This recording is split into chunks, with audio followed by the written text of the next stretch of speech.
l'ombre tiède des soirs sans voix. Il marche encore à côté d'elle, mais sans elle déjà.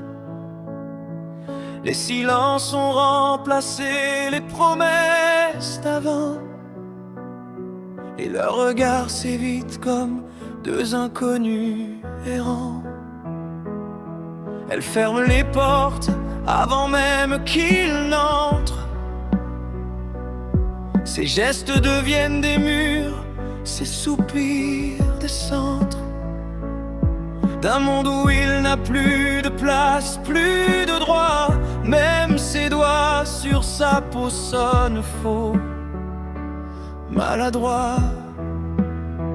Il lui a parlé 1000 fois à voix basse, déposé des mots comme on laisse une trace, écrit des poèmes aux encres de nuit, mais elle en riait comme d'un bruit. Ses vers s'échouaient au bord de son indifférence, comme des bouteilles perdues dans l'absence. Alors il range ses mots, il les laisse mourir. À quoi bon écrire quand plus rien ne peut fleurir?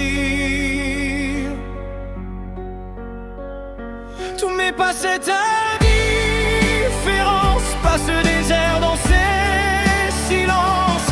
Qu'elle crie, qu'elle brise ou qu'elle ment, mais pas ce vide en sentiment. Tout même les nuits en guerre, même les adieux, même l'enfer, mais pas ce froid qui le condamne à n'être plus rien dans son âme. Elle veille tard, complice des heures froides, pour fuir ses bras, pour contourner sa voix. Et lui s'endort avec des questions sans écho, dans un lit devenu rive où s'échoue son bateau. Les nuits n'ont plus de feu, plus d'élan, plus de peau. Seulement des draps figés, des rêves en morceaux, des mois que l'amour n'a plus franchi le seuil. Et elle ne pleure pas ce qui pour lui est deuil. Elle sourit parfois légère, détachée, comme si l'absence était une liberté, comme si l'amour n'était qu'un vieux vêtement qu'on laisse tomber sans regret, simplement. Tout mais pas cette indifférence, pas cette lente transparence. Qu'elle me quitte ou me condamne, mais pas ce désert dans son âme.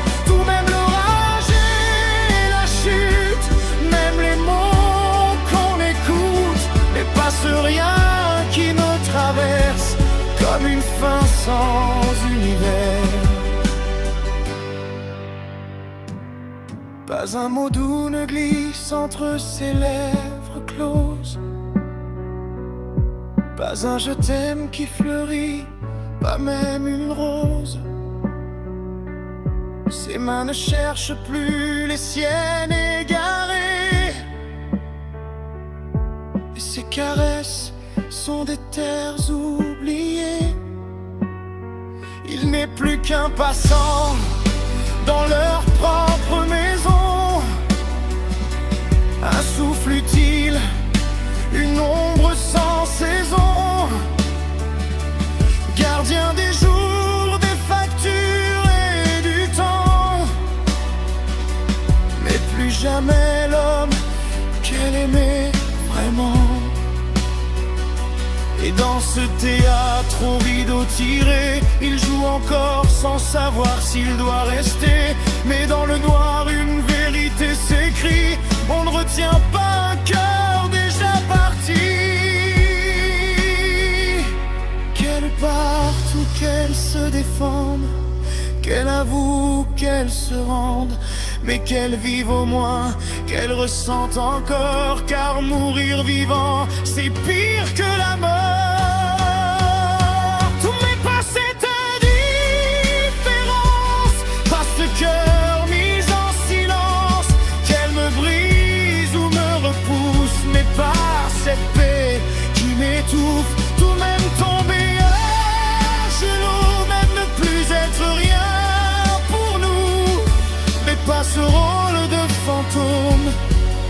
paradis vivant dans son royaume.